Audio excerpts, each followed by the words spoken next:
Hey, I hope you're surviving not only this very hot summer, but I hope you're surviving the hot emotional temperatures that are flaring in the country right now. Now look, I mean, it's hot. It's hot in Montana. It's so hot. I got my hair up. I've sweat all my makeup off. It's hot. And that's kind of a weird analogy for the time frame that we're in right now because we're sweating out, emotionally and spiritually speaking, a lot of really hard things, especially here in America. And I know it's very hard for many of us not to look at what's going on in places like Portland or Kansas City, and there's this deployment of mystery troops from the government, and some people believe that's a great idea because there's so much violence. Other people are like, whoa, this is super unconstitutional.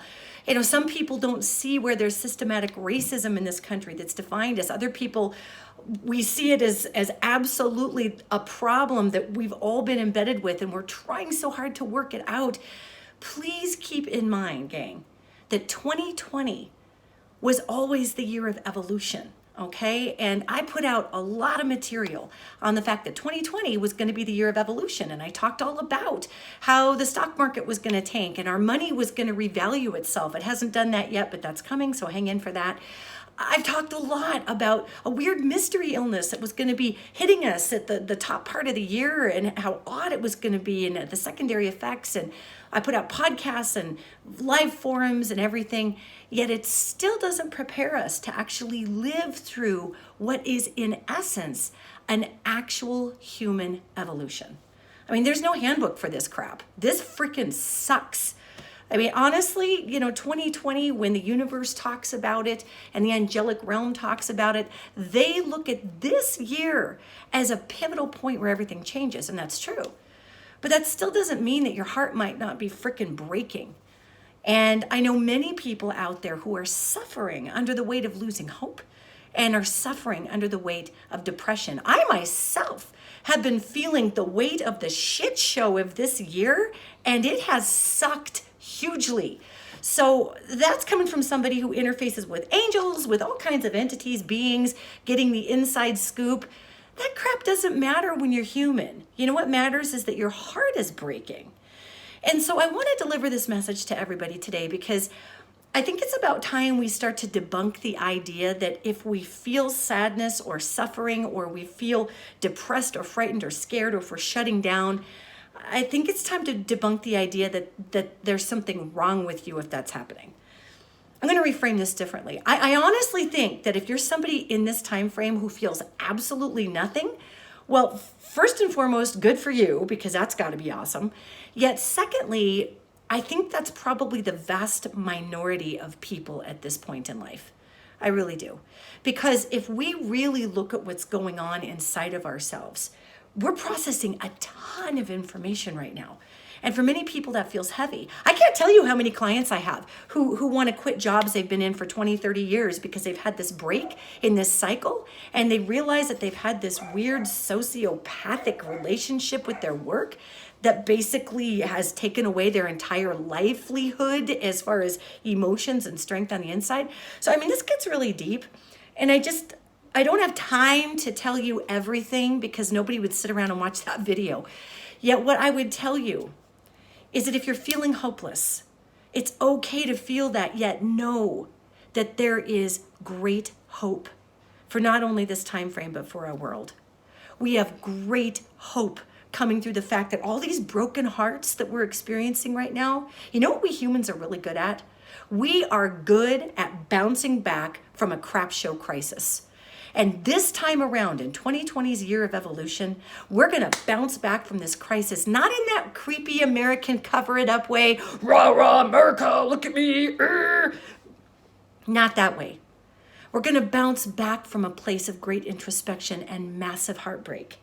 And when we do, the tenderness and the eloquence and the dignity and the respect and the compassion that comes out of this heartbreak, that comes out of the manure pile of 2020, what grows out of that, the crop that comes from that, is going to be long lasting and sustaining, emotionally, psychologically, economically, We are going to change the way that we live in this country.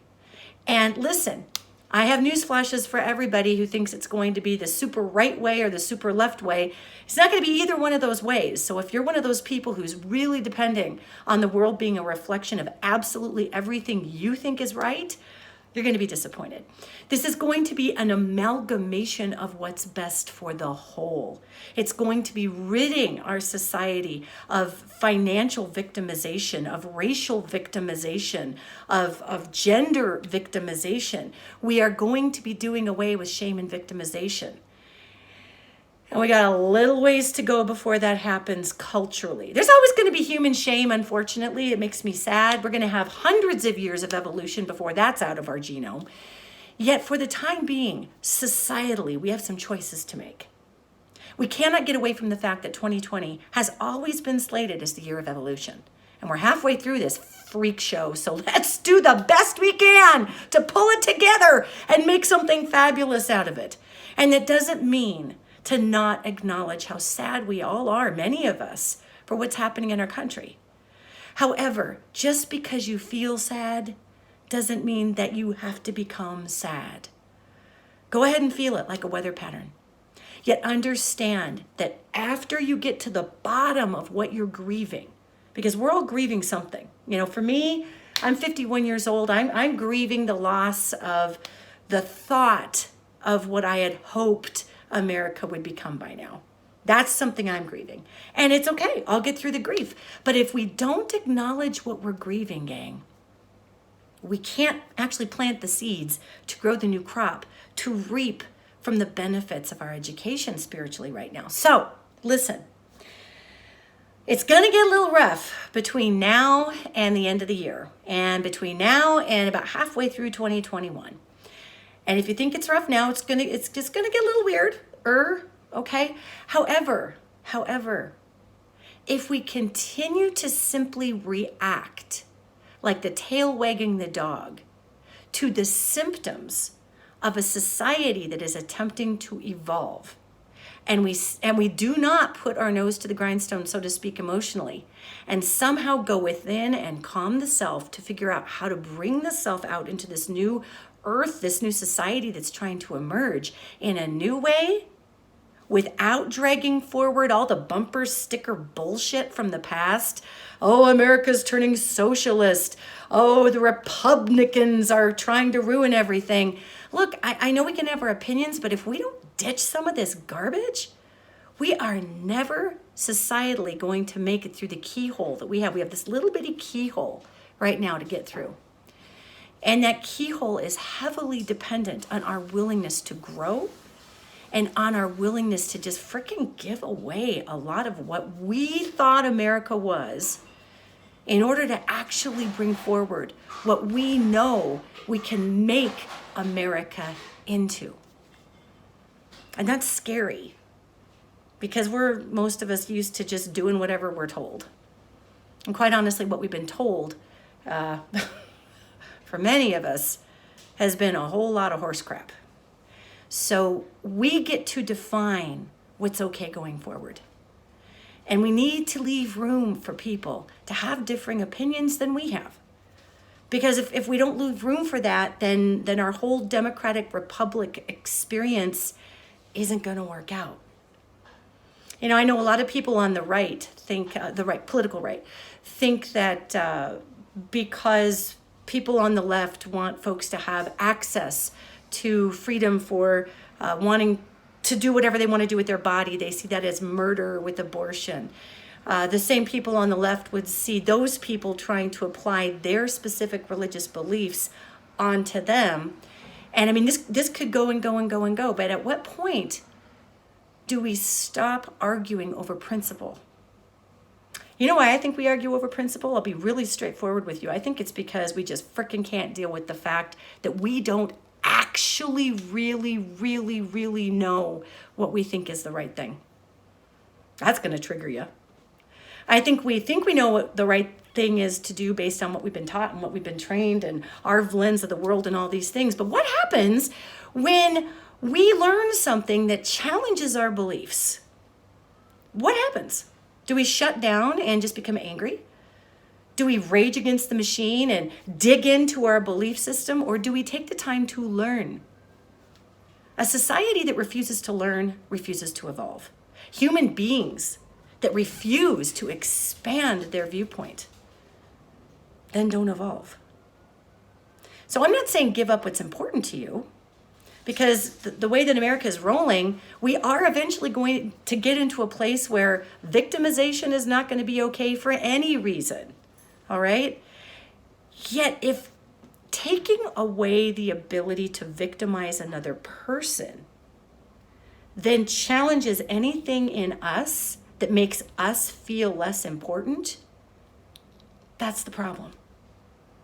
And in America, since it was founded in an old world modality, and we have the opportunity to continue to be even a cooler nation than we've ever been, to really come out of some of these old world victimizing ideals. We have that opportunity right now. But we have to stop acting like old world assholes before that can happen. I think we need to give away the idea that there are some real Americans and some people are anti-American and I'm a real patriot, but you're not a patriot. You know what a patriot is? I don't. Because if I'm really to claim American patriotism, then that means I have to be okay with indigenous people's rights being smashed into the ground, and I'm not okay with that.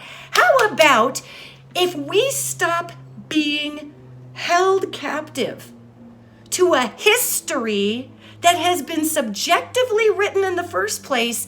And how about if we want to be real Americans, we take every bit of opportunity that we know is possible, be fearless in bringing forward dignity and grace and comparison ideals, and do what the original people who founded this nation were trying to do, which is come to a place where no one ideology gets to rule. And let's also make it better. You know, I'm a person who believes in God. I believe in God. I don't think God's stuck in a book like in the Bible. I think that's a little fan fiction limiting for God. However, let's just say, what if I only believed that God was only in the Bible and didn't exist anywhere besides the Bible? Wouldn't that kind of mean that in a way God was sort of dead and couldn't do anything in everyday life? If we as Americans only believe that our ability to affect beautiful evolutionary societal change ended with the Constitution and Declaration of Independence, doesn't that mean, technically speaking, that we're just living in a dead democracy? Yeah. So how about we take a challenge? How about we accept the challenge of truly being what the ideal America would be?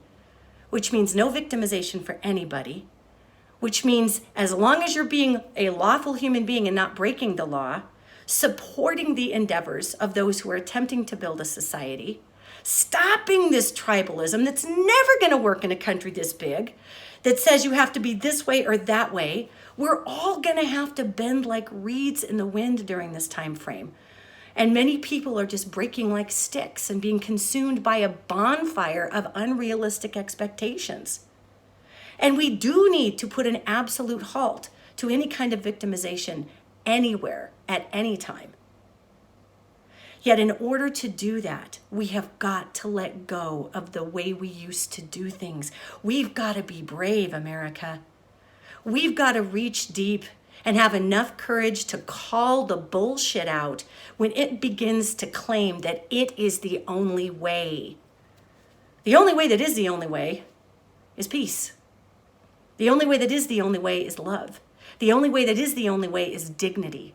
The only way that is the only way is temperance and listening and taking action in ways that might make us uncomfortable, and giving away ideals that we held to so much because that makes me who I am. I don't want to be a snapshot of who I was, man. I want to be free enough to be whoever I decide I get to evolve to be. And I will be free enough to evolve in a way that will help this nation evolve in a way that inspires us all to evolve in a way that might bring us to tears because we don't even recognize who we are in the mirror anymore. But that is freedom. And that is courage. And this is what I'm asking us all to do right now. I am not asking you to give up everything that makes you you. I am not asking you to give up your beliefs. I am begging you to give up your addiction to remaining a snapshot of who you were in the past. And I pledge to you I will do the same thing. And I am begging and imploring us all to be able to be courageous enough to move into a new version of ourselves. And there may be tears there because you may grieve who you thought you were. You may grieve the loss of this false ideological America that never, just pardon me, but never fucking existed in the first place, okay? We may all grieve that. Yet it doesn't mean that we as Americans cannot create something even far more greater than we are grieving. So will you take the challenge with me? Will you? We're not going to solve the problems fighting violence with violence.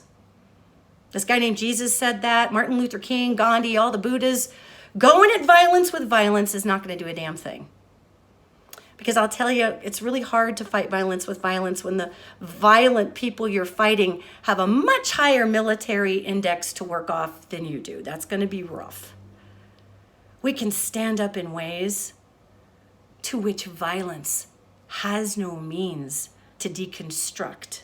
We can stand up in ways that are revolutionary because they are ways through which we bring change in an evolved manner.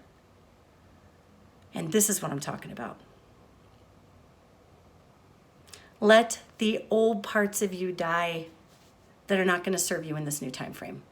Grieve them. Be sad. Be sad that this frickin' America, in some ways, is a great country, and in other ways has really lied to us in a lot of ways. But also, don't hate her for it, because she is built on the bones of all opportunities should we stand up and simply first become the best versions of ourselves, and then bring those into the scaffolding that will support all right action should we decide to bring it in. And I know this is going to be a button pushy video. I know a lot of people are going to want to put comments down there saying, do you mean racism is okay? And there's going to be people saying, do you mean it's okay for people to burn down federal buildings? And I don't mean anything. You can take this any hell way you want to. It's no skin off my back. I'm just letting you know that the future of America depends on us evolving. That which does not evolve dies. I love the idea of what we could become together. And I am courageous enough to stand up for that ideal, no matter what franchise that pisses off. I don't live to make people super happy. My purpose on earth is not to win a popularity contest. I would have failed the hell out of that one by now. So I encourage you to shine your purpose, shine your brilliance. If you feel like you need to smash someone else just so your personal opinion can come forward, that's old world thinking, man. We're all a piece of the puzzle. That's scary, isn't it? That's freaking scary. So much easier to just want to shoot your enemy with your words. Have courage. Truly live outside of all the marketing right now that's telling you to divide. And you and I, we can build an America that we know exists in our hearts where all people have the same opportunities and all people are treated with dignity. And all people have a chance to truly shine. Not just, the certain ones that have the system tilted in their favor, but where we all can do this. And you know what it's going to take for us to do that? And I'll leave you with this. And you're really going to love this one. If you've loved this video up to this point, oh, you're going to love this. It's going to take us trusting one another's hearts. I know, right? How the hell is that possible? Trust is a choice. And inside every human spirit is a human being that just wants to love and be loved, wants a good world for their family, wants their children to be safe and happy, wants to have enough money in the bank to do fun stuff and be able to not eat cat food when you're 90, you know? We are so much more the same than different. We are an empathic, loving species. And many of us have been broken and are enacting that brokenness, and terrible things come of that. Yet what if we just started trusting one another? I mean, the everyday folk like you and me. We're going to be okay if we do that. And what if we all see a bit of genius in one another? And what if we're all excited like 4-year-olds on the playground to share that genius with one another? What would the world be like? That is an ideal portion of the world or country or nation. And you know, there's a skeptical part of all of us that wants to say, people are never going to trust each other. Are you crazy? That's crazy. Rrr. Well, if that's your response, maybe you're afraid to trust yourself. Maybe you don't trust yourself to do the right thing in a situation, or the giving thing, or the kind thing. Maybe you don't trust yourself to trust somebody else. And guess what? That's fair. That's a fair deal. So why don't we work on ourselves first, gang? All right? Join me in building this beautiful democratic republic from 2020 to 2021, 22, everything going forward. Join me in truly enacting this amazing experience and experiment. And not only just freedom, because freedom's not worth a damn if you don't do something awesome with it. Let's work together to build this beautiful new America that had an opportunity and has missed the boat a couple of times. Let's make it what it always could be. It's going to be scary, but we can do it. Hold that place for dignity and temperance. We got this.